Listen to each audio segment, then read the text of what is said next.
Playoffs started last night. They started last night. And overtime hockey against that team, my mouth tastes like my heart. My heart was in my mouth last night. Overtime hockey is terrifying. The whole thing. But not for the Panthers. Against that team? No, but against that team, I'm scared of Stamkos. He hit Bobrovsky in the face with a shot and knocked the straps off his mask. I believe the Panthers have won 11 in a row overtime playoff games. Not scary for the Panthers. That's where they're most comfortable. They've been fun the last couple of years in overtime. But before we get to that, I have to address the tension that's in the room. Jessica walked in today not knowing how to feel because of the awkwardness at the end of yesterday's show where Jeremy is arguing passionately on behalf of Heat stuff and annoying everybody, but kind of right. And Mike Ryan is arguing passionately on the other extreme and annoying everyone and kind of right. And so Jessica walked in a little bit shell-shocked today. That's accurate. They're both annoying, but they both made good points, I think. And I also I saw Ryan Cortez going after Mike Ryan, which I think is a point in Mike Ryan's favor. So I'm not really sure what to do with all of this. I'm hoping maybe Zaslow can give us some help as someone who's totally neutral on Miami sports. The CEO of CNN will not be helping us today, but Zaslow will be. Close enough. It is close enough, but I was going to sort of introduce him as the idea of, so you've got all of this emotional frenzy around the Heat.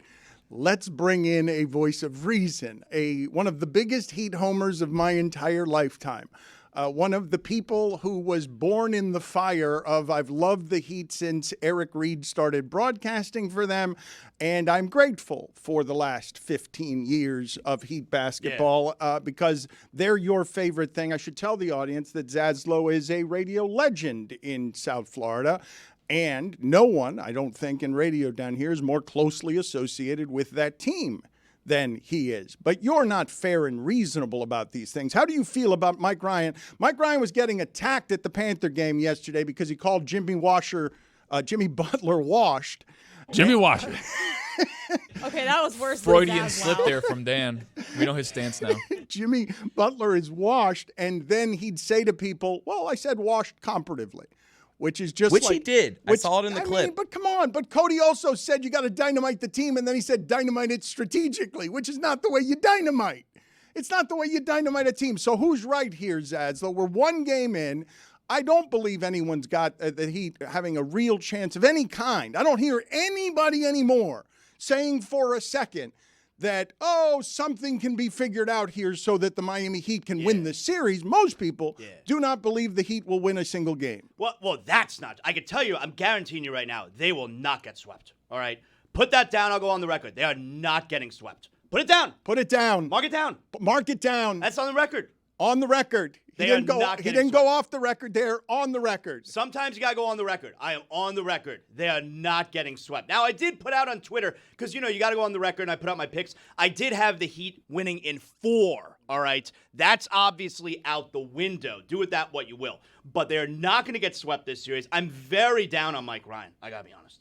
I'm very down on him because, and you know what? I feel a little bit bad because he's not here to defend himself. So I feel like I'm talking behind his back, but it's whatever. We're a big show. It'll get back to him. Okay, good. All right. He comes off like an ingrate. He does. He comes off sounding like an ingrate. We're not exactly long-suffering Miami Heat fans. Okay, we're not the Sacramento Kings. We're not the LA Clippers who have never even been to a conference final. In the last 5, do you understand that the last 5 years, this has been the second best stretch in the history of the organization? That's not an opinion. That's a fact. The last 5 years have been the second best stretch in the history of the organization. Topped only by the LeBron years. That's right. 2011 to 14 is the only stretch. It's been marked down. Tony marked it down. It's been marked down. Put it down, Zaz. Let me Heat just not make getting sure you're swept. quoting me accurately. Yeah. Heat not getting. I threw in a guarantee there, but that's okay. I'll write that down. Hold on. Yeah. All You right. sound more like Mike Ryan's impression of you than you sound like you to me.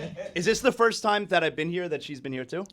Because I like Jessica, so I'm glad that she's here. Oh. But I feel like this is the first time that she's been here to make a statement like I that, think right? you're right. She's only been in the presence of the fake Zaslow, and you do sound more like Mike Ryan's impersonation of you This is than awesome. how I remember you sounding. Were you indignant as Jeremy? Jeremy just popped in. He wasn't working today. yeah, there he he is. wasn't here when the show started. What you just said, Zaslow, made me float in here. It felt incredible. I was whispering sweet nothings into your ear out there, and you This came was running sensual in. for me, yeah. Yes. What do you want to say to the people here? The tension. This is the tension that I have.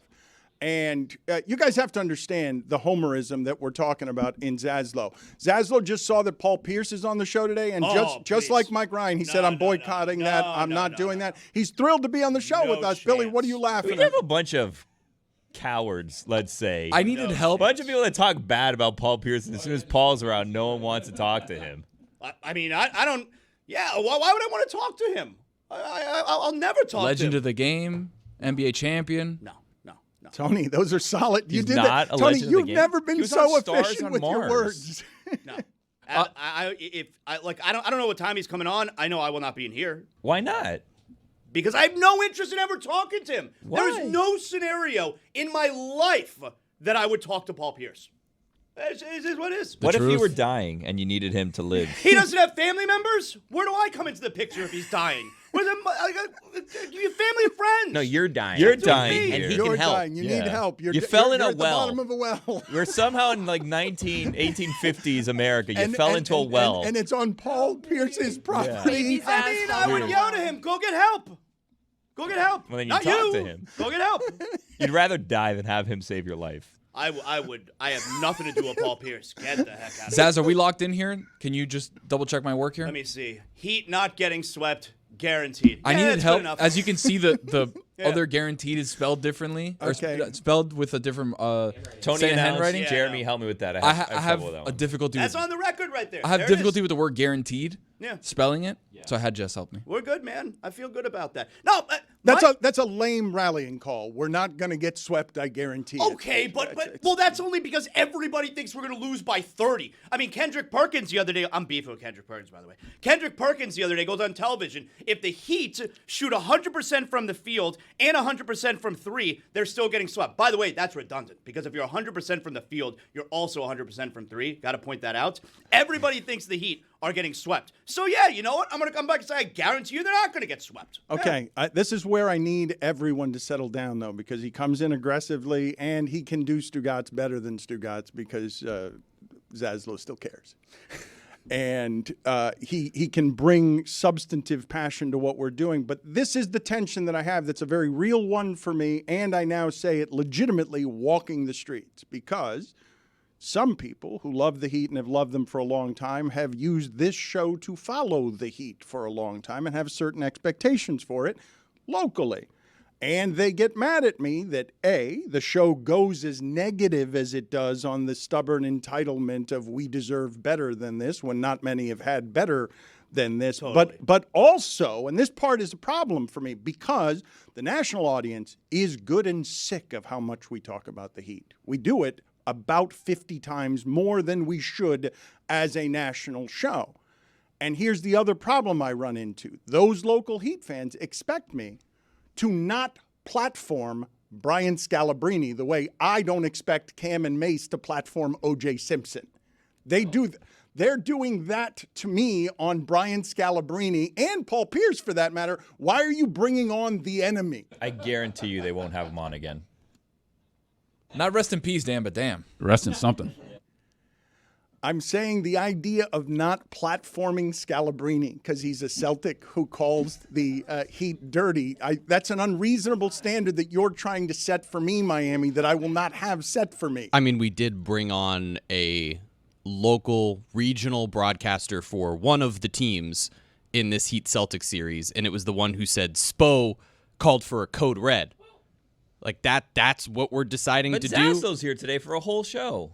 And we had the Scalabrine interview booked before he even said that, although I would have Semantics. asked. No, it's not semantics. It's facts. It's not semantics. You feel how about what Mike Ryan is throwing into the atmosphere when he says he invented Heat Twitter and everything that comes after it is a pale imitation? Because If you're going to get spoiled, you know what's going to do it? I've been talking about this. Warriors fans and Patriots fans must be super obnoxious. Alabama fans must be super obnoxious because you get to a certain place where you just expect winning. You deserve winning. You get used to it. And next thing you know, you're running Belichick out the door. Or Calipari, you're running him out the door because you deserve to be top 10 every single year. The Heat have been a part of the national conversation for 15 straight years. It's unusual in that sport when you have turnover. I don't think Mike represents most of the Heat fans the way that he feels about this right now. I feel like most Heat fans are more along the lines of they're pretty we were just in the finals last year. I think most Heat fans grasp that because it does come off like being an ingrate that you're so angry when they've been in the finals 2 of the last 5 years. I don't know about the whole inventing Heat Twitter stuff, right? That's above my pay grade. But I don't think that I don't think most Heat fans are on Mike's side. I don't think they feel that way. I don't think that most of them are ungrateful. I had a top 2 or 3 fan experience last postseason. And they didn't even win. So for me, right now, like I'm obviously disappointed. I'm most disappointed because they're hurt. But even if they were healthy and they lost in the first round, the joy that they gave me last postseason, it means something to me as a fan. And I don't lose sight of that. I think I agree with Zaz. I think this is kind of like politics where you have Mike Ryan on one extreme, you have Jeremy on another extreme, but most people live in this middle space of this has been pretty cool what the Heat have done in the last 5 years. So cool. But it's also, you can also say it's not good enough because they've been in the play in the last 2 years. So it's like, it's okay to just be in the middle. Like, I want to start shouting. Like, usually everyone on the extremes is shouting, I see both sides. We're okay. We're not that bad. Also, Dan is reading anonymous lists on the show about Bam. I don't know where you stand on that, Zaz, but Dan should get a little bit of blame in choosing an extreme side in this argument. Stoking fires. I was reporting something. I was reporting an anonymous source who On Bam? said, that he would take 13 centers over Bam in the NBA. And then I asked for them to be named because how am I getting blamed? What am I getting blamed for? Reporting? For asking somebody for information? I have not. I've been blamed here for carrying water for the Heat. I've been blamed for just always believing in Pat Riley because that's the wrong thing to do. And I do believe that these people deserve criticism. They'd be the first to tell you that they've set the standard that 8 seeds aren't good enough. I imagine Pat Riley is made crazy by just Jimmy Butler in general. What he does to media day, the fact that he's not playing all 82 games. I imagine that he's made crazy by what today's game is. He wanted Kareem and Mourning and Ewing to get the least efficient shot by just elbowing you in the face and turning you into hamburger. So I imagine everything he's watching right now is something that he's looking at, and I'm like, yeah, I wish that this were different. But he's at the end of his life. Whoa. You just kill Pat Riley? He's at the end of his career and his life That's doing better. this. Career. Both of those are going to end at the same time. He's never leaving. He's going to be in the seat 10 years after he's gone. The Heat will continue to use that mythology 10 years after he's gone. They might do with him what Cuba did with Fidel Castro. Whoa. Where Fidel Castro Now was we're getting into politics. dead man. for years and nobody knew it, and his brother was running the country. It's going to be like Weekend at Bernie style? It's possible. But I don't think that's factually true. I don't think he was dead for Weekend years. at Bernie's? No, it's real. No, Weekend at Bernie's is also not factually. I thought it was a documentary. What is factually How'd true? they have a second Weekend at Bernie's? I don't know. How? What is factually true on Fidel, Billy, since you're so interested in accuracy the whole time? Well, I mean, we have a responsibility to tell the truth. Yeah. But he was dead for years and his brother was running the country? That's correct. Put it up on the board. Erase Heat not getting swept. Fidel was It's on dead. the record. Fidel was. I'm putting this on the record. It's a new record. Fidel was dead for years, and his brother was running the country. He was On the record. Yeah, I'm putting it on the record. Do you need I'm help putting spelling that? An anonymous NFL source sent me a list, Dan, of 15 quarterbacks they'd rather take instead of Tua, if you want to hear that list. But this is not my list. This is an anonymous NFL source sent me this list. Oh, no. I just don't know. You have not proven to have those. Anonymous sources? Anonymous NFL sources is not something I associate with you. Does anyone associate? Put it on the poll at Lebatard see Show. Does anyone associate anonymous NFL sources with Jessica? I can see it. You don't think I have anonymous NFL sources? I'm not saying that you don't have them. I'm saying that before this moment, there was no argument. Well, I'm not going to tell you who they are. We pretend Mike Ryan's a reporter. Why can't Jess be a reporter? Because Mike Ryan's not why. pretending, and Jessica has been a reporter more than Mike Ryan. Jessica came up through print journalism. And now I'm just someone who reads anonymous sources lists out loud without saying that they're my list. But you can agree or disagree, but it's not my list. An anonymous NFL source sent me this list. But I don't believe you, is what I'm saying. I'm questioning your sourcing. You think I'm lying? Yes. Questioning my integrity. Yes. Well, I question your Yes. integrity, Dan, because you won't tell us who made the Bam Adebayo list. It was Stan. He You told can us. question my integrity, but I have literally done journalism longer than you've been alive. So now you're doing an age thing. Oh, no. It's true, though. You are much, much older than me. And wiser. And wiser. Thank you, Bane. Is that pain? Who Number was one, that? Lamar Jackson. I'm just trying to get us out of Who this, man. was that? You should check and make sure that the record is accurate. Yeah. Number 2, Patrick Mahomes. I just don't believe that you have a source on this that you contacted over the evening. You think I've never talked to an NFL source before? I believe you're making up this entire list, and I believe you're damaging to credibility in journalism. Yes. Unlike your list, That's which right. was anonymous, Correct. that had Nurkic as a better center than Bam. Yes. Wow. Crazy. But I I can't believe it. actually talked to somebody. Number 7, Kyler Murray. But you didn't talk to anybody. How do you know that? Because I think you're How making do we know this you up. talked to somebody? Because I'm a credible reporter who has previously quoted anonymous sources on information that has been accurate on this show. You have not done that Bona with an fides. NFL insider. I have done it. Maybe not on this show because I'm not a journalist anymore. And maybe you're not either because you're granting anonymity to people that are breaking news about Bam Adebayo in this market, Dan. I don't and think it's breaking Number news. 13 is Will Levis. Not breaking news. It's a terrible list. I mean, it's broke for me. It's better than yesterday's list. My list on Bam was pretty bad too, but again, not my list. Well, not my list either. But I believe yours is your list. That's the thing. See, that's the thing. That's the problem with what you're doing right now. And Caleb Williams. it's a problem in American media in general. It's a distrust that the American media has for journalism in general is I believe you're actually making that list up. Just doing the Trump tactic. I get it. But- Calling it fake news. It's fine. But journalism doesn't usually do that.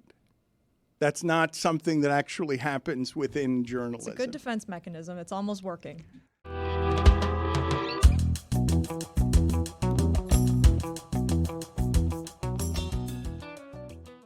This man is a Super Bowl champion. He is somebody, usually in the shadows, these offensive guys, now that there are Kelce's roaming around, some of the interior linemen are showing their personalities and stuff. But this guy has interest in video. He has interest in being creative. And last year he had a 4-year deal with the Cincinnati Bengals. So thank you, Orlando Brown Jr., for joining us. And I just wanted to show you something as we got started here because Chris Cody's father, Greg Cody, is very proud of his mock draft. Chris, what is this grainy video you're showing us from 1964 here of your father promoting? What's he promoting? Well, first I want to tell Orlando that my dad is a writer for the Miami Herald. It'd be weird if my dad, just like this, my producer's dad wanted to do a mock draft. Okay, so sorry, Orlando, a person who does the show, our show, has a dad figure who's an old-timey newspaper writer. Go ahead, Chris. And he is excited about his mock draft. He tries to predict all the first-round picks, and he's trying to get his audience excited for the draft. So I want to play this video for you and get your thoughts on it. All right. Hey, Instagrammies, Greg here. It's a big day. It's a big day. It's release day for my 33rd annual NFL mock draft. Find it online. Find it online. Book it. Bank it. It's big. It's extremely big. And I got nothing else to say. He's out of Mock material. draft. So bad. That kind of thing. Orlando, please tell me how doing sad that this right? video was. So bad. I mean, that is some funny though. That's some funny right there though. That's top of the line. That's top of the line. And he's talking that shit. He must know something. He doesn't. He must know Big. something. It's extremely big. Extremely big. Holy cow. Hey, yo. That's all right. If you wanted to make your front camera that blurry, what would you put, like lotion on it? Like, what do you think is on the front of his camera? That's the first thing that came to my mind. He must have just took a phone call or something. I was like, I mean, there's just no way in hell. I'm like, but you know, sometimes, man, older people are like that. How old is your dad, bro? 69. Makes plenty of sense. Makes plenty of sense. Hell yeah, I love it. Do you find, and I love when there's a personality like you hiding in the trenches, because the offensive linemen have to be so careful about, I don't know, they seem very scared publicly about causing a distraction. So it's pleased me to see you exploring your creative side, because you're like, okay, I've had great success. Now I can have the confidence of playing around with some creative things. It's nice to see, and it's rare. It's few people get that kind of confidence this early in life. Yeah, well, man, I've been very blessed and fortunate. You know, obviously my dad played in the NFL. My mom has a history in broadcasting, so I feel like I spend a lot of time being myself. And something my parents always vocalized to me was be yourself and be expressive in that way. And you know, kind of what you guys see with the mini mics, or anytime I'm mic'd up, messing around with teammates or anything like that, that's just me being me. And I've always been like that, man. And you know, it's weird because offensive linemen, as you noted, you know, they get the stigma of being the quiet guy, the more reserved people, you know. And it's not that I'm necessarily attention seeking, but I'm gonna be me. And you know, I'm a somewhat of a loud personality, not annoying, but a loud personality. It's so rare though. It really is unusual. Yeah. You don't fit necessarily, do you? Because there are so few I've met in my entire career that are this comfortable being like, okay, I don't need to be as reserved as everyone at this conservative position tends to be. Yeah, not at all. You know, and you know, also too, you know, you got to keep in mind, offensive line is such a physical position, and you're always battling. And you know, this person that you guys see right now, I mean, I'm not this dude on the field when the helmets and shoulder pads come on, you know, and my competitive side comes out, and I'm able to be somewhat the aggressive side of myself. And so, you know, I think all of that stuff kind of goes hand in hand. OB, when you talk about the mic'd up thing, what percentage of it doesn't make air? Like the stuff that you hear and say inside the trenches, inside the line. Can you give us like a little bit of a taste of it? OB. Yeah, man. Well, I mean, I've had some battles, man. You know, one of my favorite guys to compete against is my teammate now, Trey Hendrickson, and we've had some battles, talking plenty of cash money shit. And you know, it gets really vulgar in there. It definitely gets personal, but not to the extent of anything extremely disrespectful. More so within the game. But I mean, it's a lot of trash talking, man. I've you know, guys have said all different types of things, and you know, a lot of times, to be honest, man, some of your better players are normally your better talkers too. So how about this? Me and you, we do a side business together, right? We take this to the NFL. We give them the mic'd up rated R version, right? But you have to put it behind a paywall, and then we get to hear what you guys actually say, but you got to pay for it. Oh man, I mean, dude, that 50-50, would do numbers, bro. That would do numbers, and I'm with that. How's your trash talk in traffic? We were talking earlier about I had an incident where I hit somebody who was trying to, you know, cut a bunch of people off. I hit somebody with cheaters never prosper. How do you feel about that one? That's crazy, bro. I'm not a big road rage guy. I kind of got a lot to lose. I'm also big as hell, so you know, I don't think anyone necessarily will use fists to fight me, but I'm not a big trash talker in traffic. I have had the bird thrown up at me a few times, but that quote, that's a hell of a quote, though. I don't know what I would respond to that with. Well, what the guy responded with was, I ain't cheating.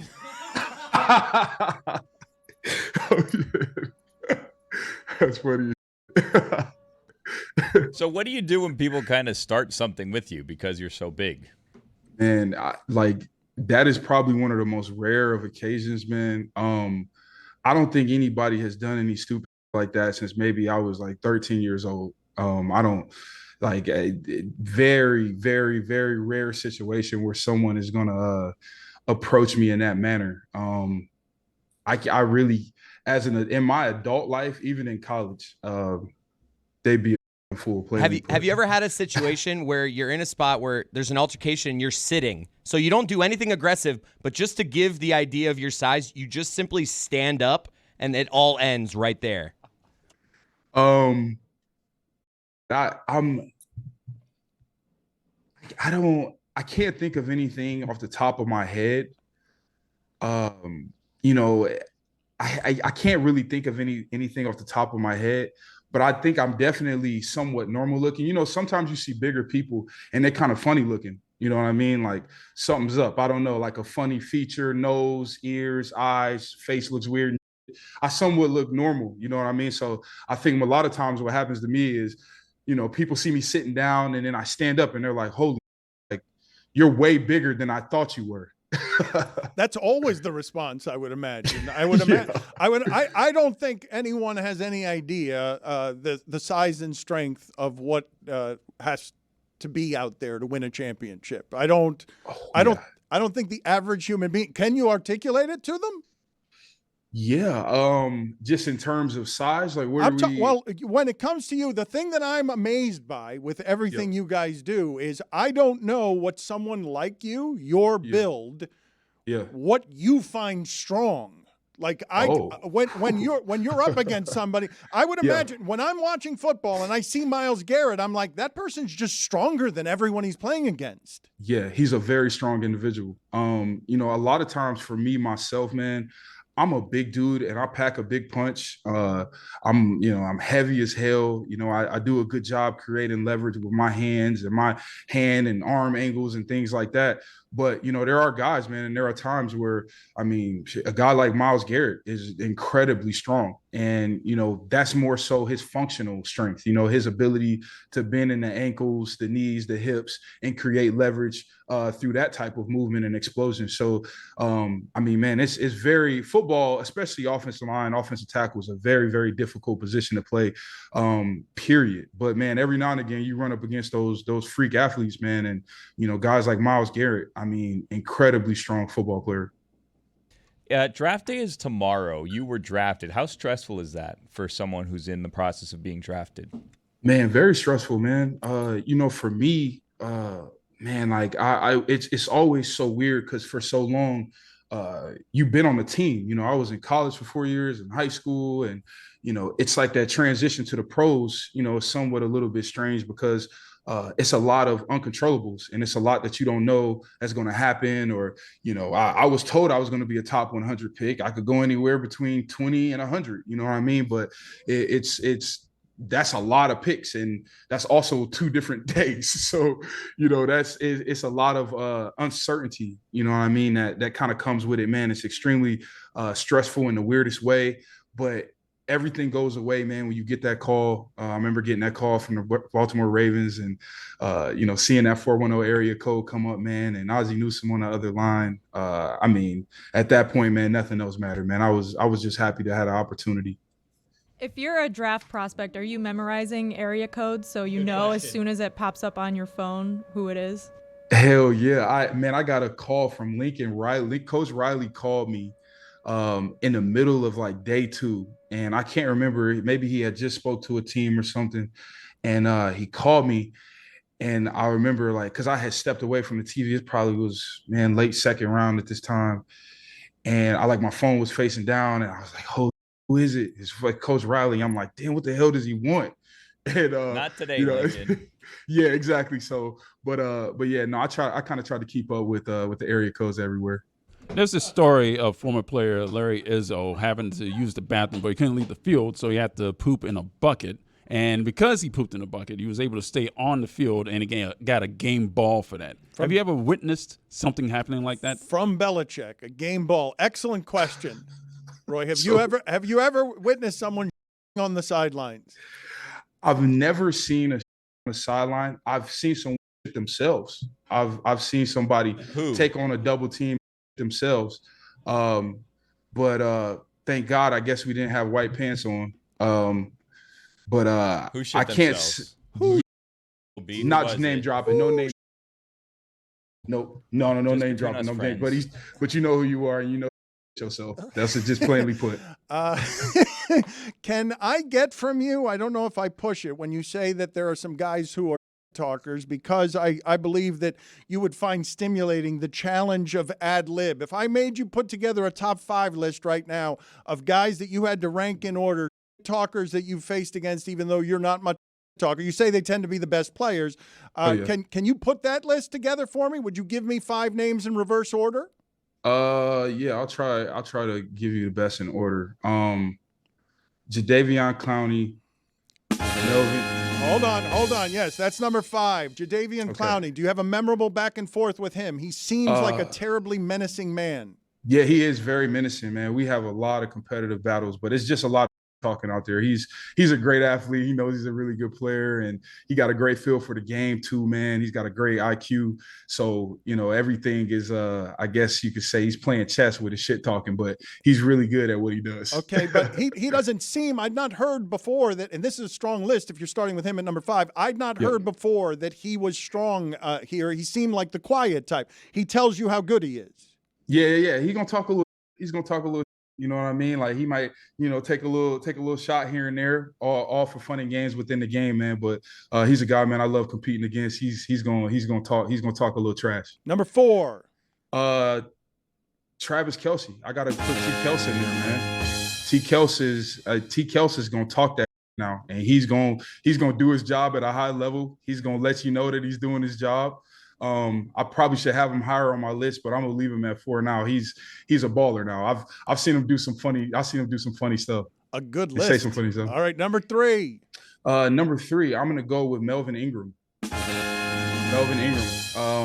Melvin caught me plenty of times. I played with him in Kansas City. My rookie year, we played there on a Saturday night, and I remember he made a comment to me, and I kind of figuratively shot myself in the foot. I don't want to butcher it, but I think it was like he said something to me.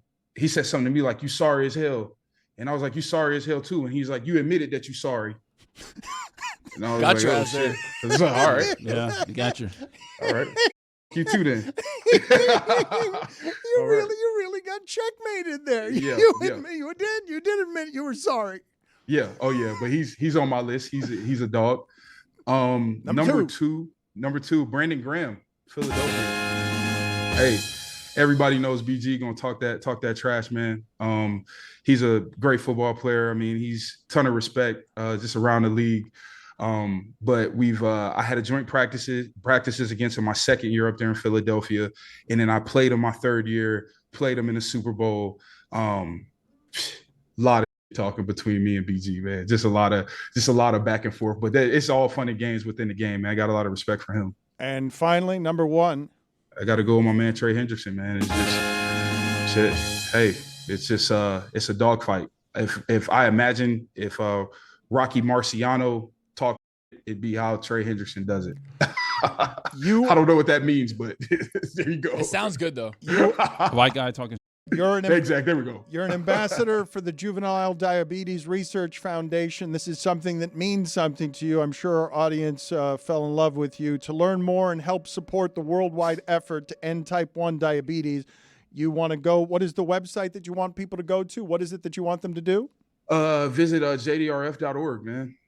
It's type 1 has pretty much been in my family, man, forever. My dad passed of ketoacidosis when I was 15, which is a form of a diabetic coma. My brother was diagnosed with type 1 at 8 years old. I was 9 at the time. And both of my grandparents, man, passed of complications of it. So it's just something that hits home for me, man. I've spent a lot of time around it, man. One of my best friends, Mark Andrews in Baltimore, who went to college together and played together in Baltimore. And, I've seen it firsthand with him being an athlete and my brother.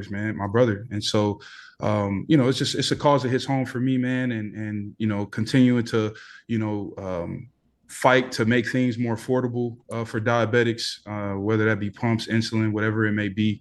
And, just continuing to, look and research for a cure as well.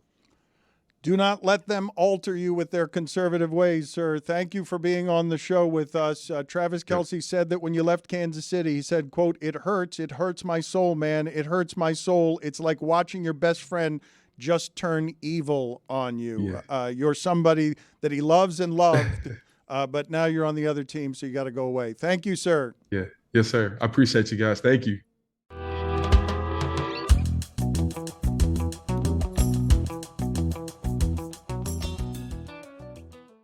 Look at her. We're just throwing Mina Kimes right on the draft treadmill. Get on the draft treadmill. no. You got to run as fast as you can. You got to give us maximum draft information. Why is JJ McCarthy climbing? Why is Penix not the best quarterback in this draft? Are you getting smoke screened and interested in every angle of this? Because I do not like this particular night or this weekend in our lives.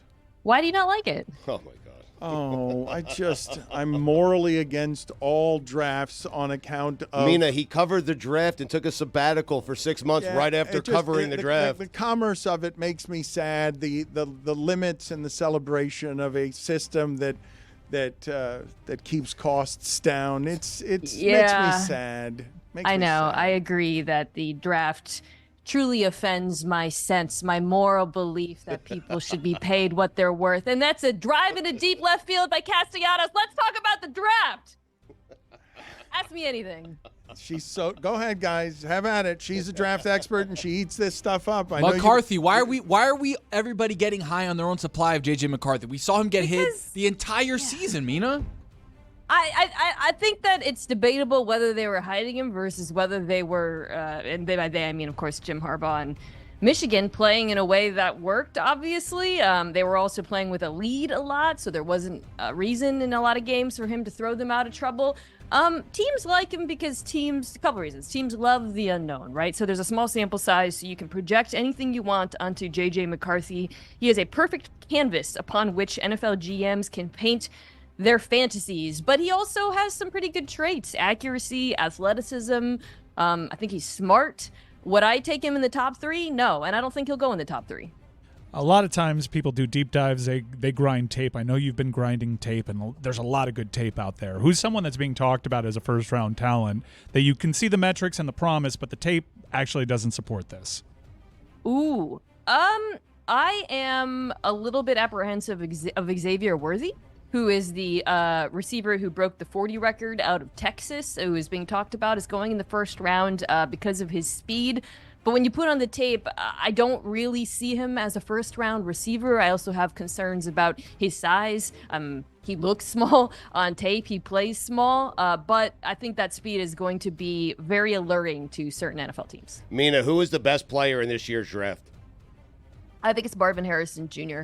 To me, he is as close as it gets to like a perfect receiving prospect, but as I've seen in some time. And what's wild is there's 3 receivers in this draft that I feel almost equally about, but he is just so complete as a player, Stu. I mean, his route running is unbelievable. His athleticism, his speed, I think is somehow underrated. And then he does it all at 6'4", which is wild. So he has the size prototype you want to. Who's the team that you can see trading out of the first couple of picks?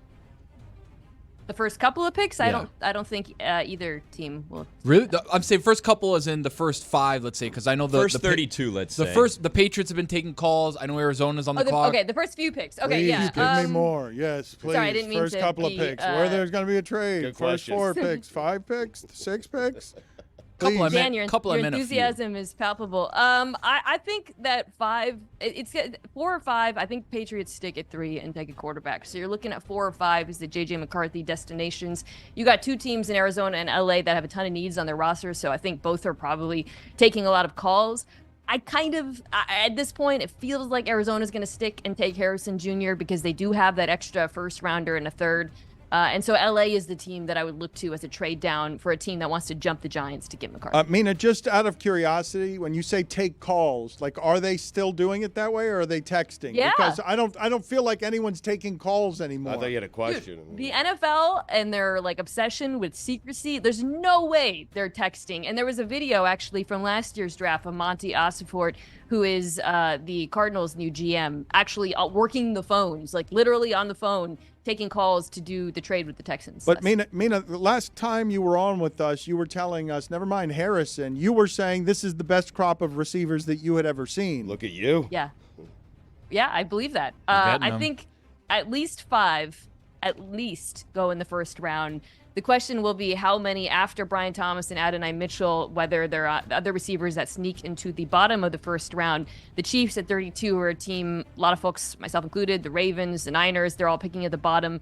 You're looking at and you're wondering if some of those other receivers, like your Lad McConkeys, your Jalen Polks, your Roman Wilsons, your Xavier Leggettes, somehow sneak up there. Pick that the Dolphins could make at 21 that would impress you the most.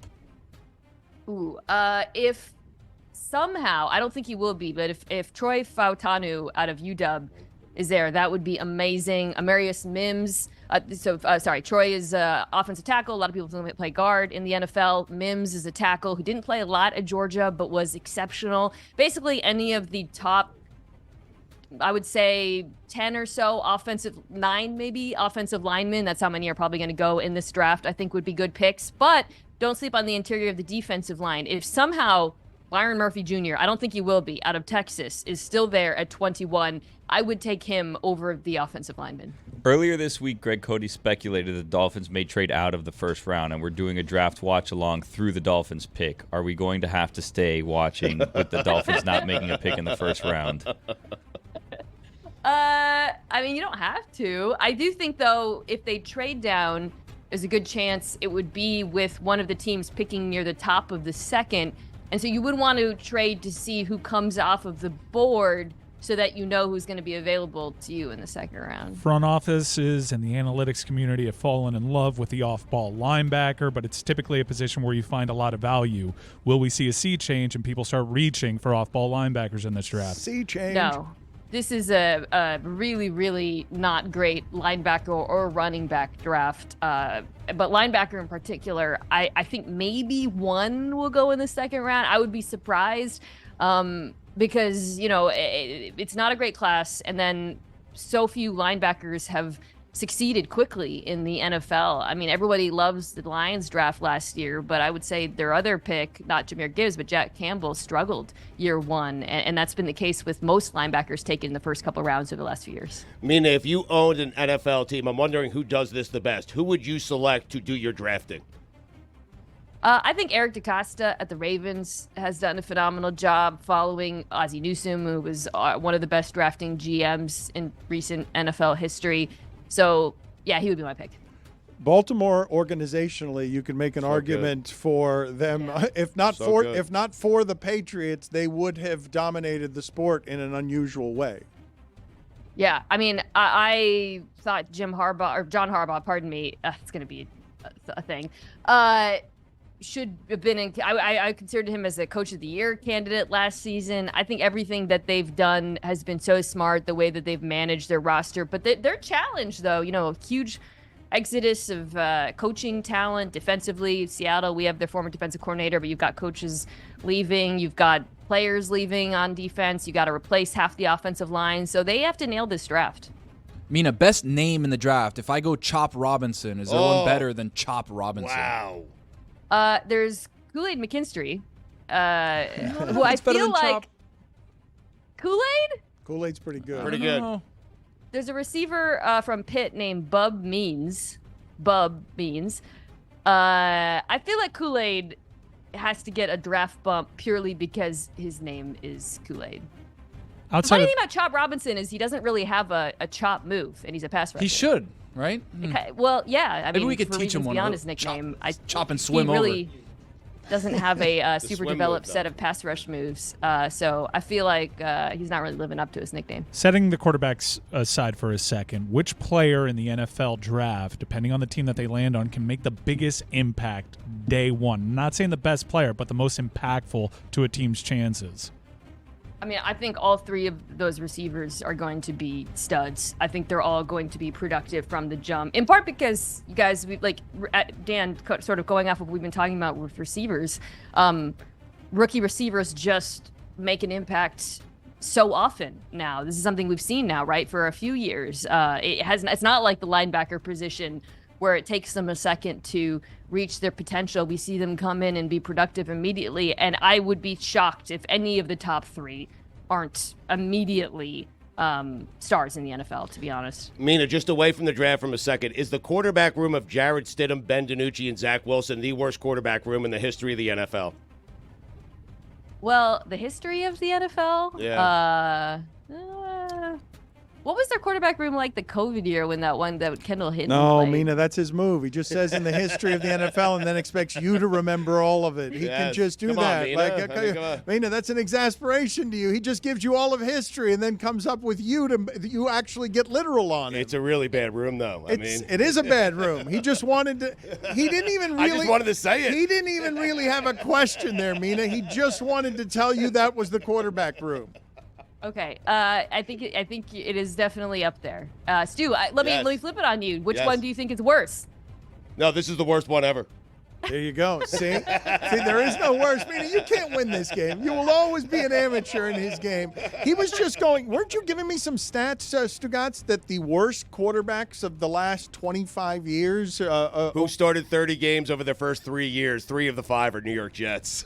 Yeah, poor Stugatz has been suffering for a long time. But Mina, before we get you out of here, do you feel like you've got a good grasp on what's going to happen at the top of the draft? Like, do you feel like you can say, this is what I think is going to happen? 1, 2, 3, 4, 5.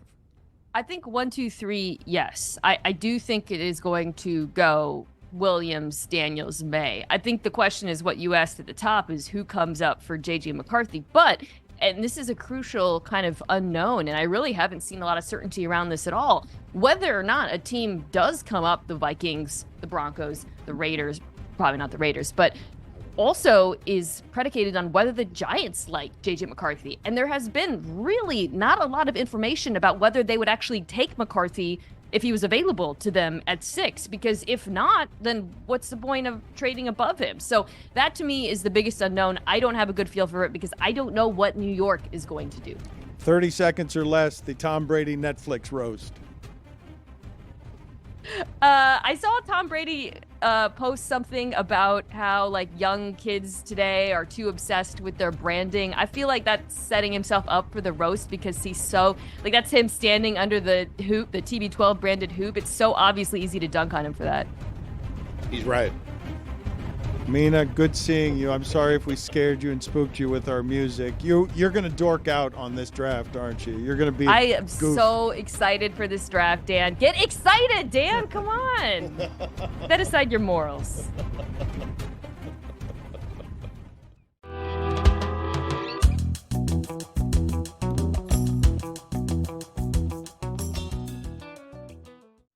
I'm on the goddamn Dan Lebatard show. Yes, you are, sir. Yes, you are. You are brushing your teeth on the goddamn Dan Lebatard show. They are pearly. Thank you, Paul. I think it'd be funny if we created this character for you where you gave all your takes super clean with a toothpaste sponsor because you want to present your hot takes on the Boston Celtics. You want them to gleam, to sparkle. Thank you for being on with us. I now have 2 co-hosts who have walked out in protest because they are such big Miami Heat fans. And oh, my God. Oh, yeah, where the old boy at? What's his name? That gave the bit the last time? Where Ruiz at? Yeah, Mike Ryan Ruiz is afraid of you, and Zaslow just left too. We'll have interactions between you two. Where the motherfucker Ruiz at? Bring his ass on here. Where's the motherfucker Ruiz is a great question. He running, huh? He running today, huh? I'm ready. Yes, the hatred for you is strong in Miami. You delight in this, correct? You were a professional troll and you got to play at the highest of competition against the best. You take pride that Miami still hates you, correct? Oh yeah, I just retweeted the game winner I hit on them in 2010. You know what I'm saying? So we got no love for Miami. So it is what it is. I bleed green. Y'all know what it is. So that's what it is. The game winner was super cool. Then what happened after that? The next few years. Wow. What you mean? What happened the next few years? Oh, y'all called it up each other. Y'all called up the Avengers. Y'all called the Avengers up. Mm-hmm. That's not what happened in Boston. No, we didn't do that. That was the branding. Y'all had to bring the Avengers to the planet because we was destroying everything. Mm-hmm. Just following Boston's lead. A villainous swig from the coffee. Look, man, he played at the top of the sport, and that feeling. Right. You're talking about Game 5. This was 14 years ago. Yesterday, the 23rd. Oh, yep. Step back. Wop, wop, wop, wop, wop, wop. What? The truth. Play the other one. Play the other one that I hit on LeBron. All right. What about that one? All right, hold on a second. You're talking about Game 5. We'll get that for you. Yeah, we're talking. Play that one. Well, now we're doing greatest hits. No, we're not doing this. For that No, we won't play that. That Ruiz. Yeah, where he at? No, let's allow Paul Pierce to do some play-by-play commentary on one of the most famous shots of his career. We'll get it in a second, Paul. All right, there we go. Because I just yelled at David Sampson a second ago. I understand that you live a life of great riches and entitlement, but the videos you want on a moment's notice, even though you can do it on the internet, our video team has not yet found it. Chris, why are you panicked? Who's David Sampson? Wow. They said 30 seconds they'll have it for us. But before we get to you doing play-by-play of that with your pearly white teeth, please just explain to me the level, because Boston and Miami are playing. How is Mars, Truth? What? How is Mars? Your stars on Mars. Oh, that was amazing, dog. Yeah, that was a good experience. Did you watch it? You got to watch it. We was on Mars, trying to explore a new habitat just in case this happens one day. In case what happened? See, they only can bring people like me on Mars. You know what I'm saying? Y'all wouldn't survive. You and Marshawn, you're running the house. Who is this? Billy Gil? Gil what? It's just Gil? Yeah. What's the rest of it? What? His last name is Gill. Where's the rest of the name? It's just Gil. That's it. You want okay? What do you want? Billy Gil. You want some? I mean Gilbert or Gillian or it's just Gil. Guillermo. Something. He wants more. He wants more name. I thought more name. I thought it had more name to it. What is the nature of your feelings toward Miami? Those scars, have they healed? Because when you fight, I just talked to Joakim Noah about this yesterday. He's still mad about things from 15 years ago because he cared unreasonably about performing in front of people. You were playing at the top of the sport. You're a Hall of Famer. You've survived a stabbing. Like you are a man whose story is been to Mars. Is championship worthy. Your hatred for Miami is the strongest of the sports hatreds you have? It's up there with New York too. It's up Miami, New York, Lakers. It's only a few. This is what's not in sports anymore, Dan. Because that is what people wanted to see. The hatred, the rivalry, the competitive spirit.